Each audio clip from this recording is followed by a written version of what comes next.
జగన్మోహన్ రెడ్డి గారి ఇంట్లో ఉన్నటువంటి చెల్లెల్ని తీసుకొచ్చి రోడ్డు ఎక్కించి జగన్మోహన్ రెడ్డి గారి మీద నిందలు మోపేటువంటి కార్యక్రమం.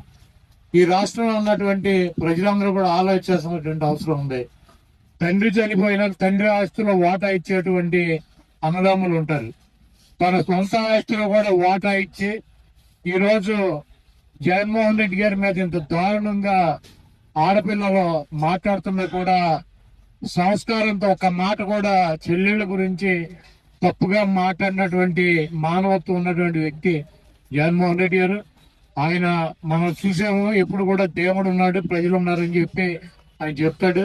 తిరుపతి లడ్డు విషయంలో దేవుడు కూటమి ప్రభుత్వానికి కానీ ఆ కూటమిలో ఉన్నటువంటి నాయకులకు కానీ ఎటువంటి ముట్టికాయలు వేసాడో, ఏ రకంగా అబాసు పాలయ్యారో మనం చూసాము. తప్పకుండా ఆ దేవుడి దయతో ప్రజల దయతో జగన్మోహన్ రెడ్డి గారు ముఖ్యమంత్రి అవటం తథ్యం.